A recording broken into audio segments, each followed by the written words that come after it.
Dissociative fugue.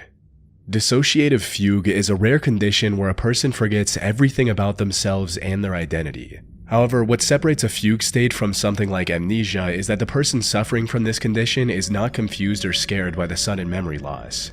Instead, they're fully aware of their surroundings and often travel to some faraway location almost as if they're searching for something. In some cases, the patient can even start a whole new, fully functioning life under a brand new name, which is probably the scariest symptom of this disorder. It's almost like the person you recognize as your own self takes a back seat while someone else controls your body. These second lives can look so normal that unless someone knew the person before, they'd have no idea they were speaking to someone experiencing such a disturbing condition. Someone can also spend months trapped as this alternative self, living a brand new life, while to their loved ones they're a missing person. Now, we still don't have a clear picture of how such a disorder is even possible, but we do know that it has a strong correlation with amnesia and, more importantly, dissociative identity disorder, which is also known as multiple personality disorder. As for what causes such an extreme disorder in the first place, the reasons can range from severe mental and physical trauma to the use of psychotropic substances and, in some cases, even as a side effect of dementia. Fortunately, there hasn't been a single case of dissociative fugue becoming a permanent part of someone's life. All patients eventually come to their senses, only to find themselves in an unfamiliar location with no recollection of how they got there. However, while some regain their memories shortly after emerging from their fugue state, others remain unable to recall anything about themselves, which is what happened with Jeffrey Allen Ingram. On the 10th of September 2006, Jeff woke up on a sidewalk in Denver, Colorado.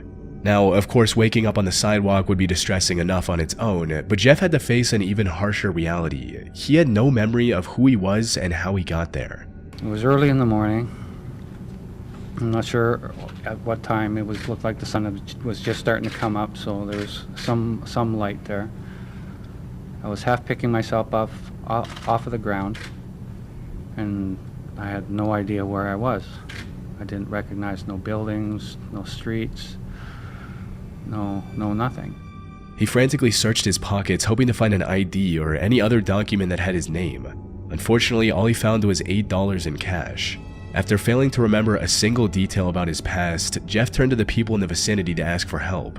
Sadly, they were less helpful than he had hoped. To them, Jeff looked like a crazy person on drugs.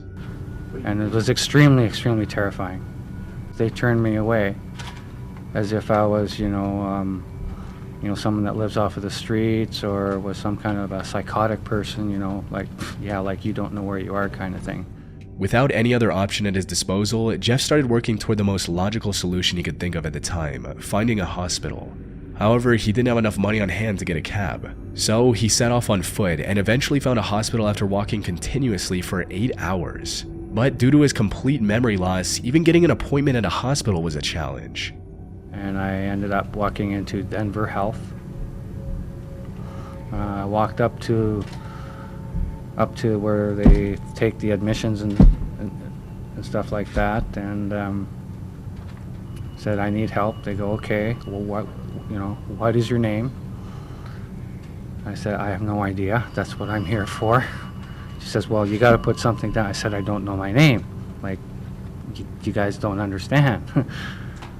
So they just gave me a name and stuff there, John Doe.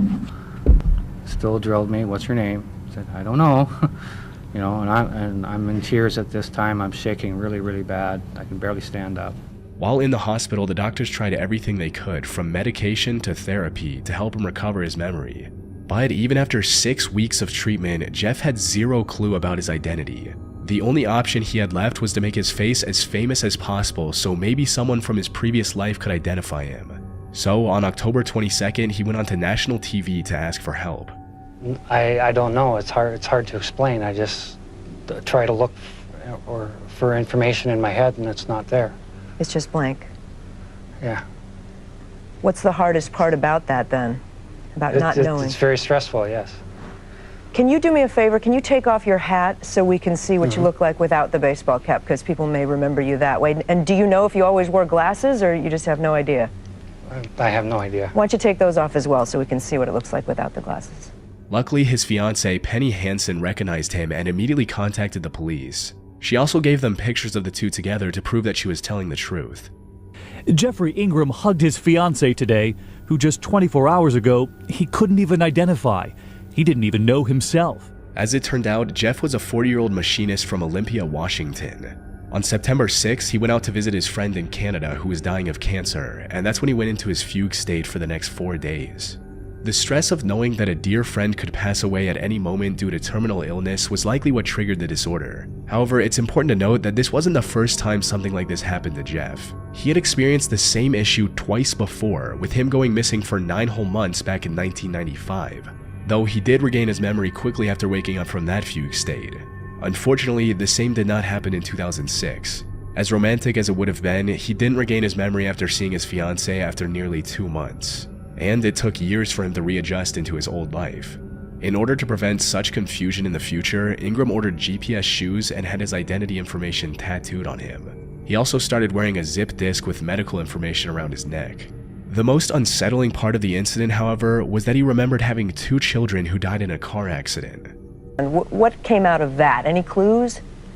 A few clues that I might have worked in New York or in the New York area. That I did have a family. That you did have a family? A wife and 2 kids, and they were all killed in a car crash somewhere by a drunk driver. Maybe in the New York area, we're not sure. But according to Penny, Jeff never had any children before. As to why he remembered something so traumatizing even though it wasn't true, we'll never know for sure.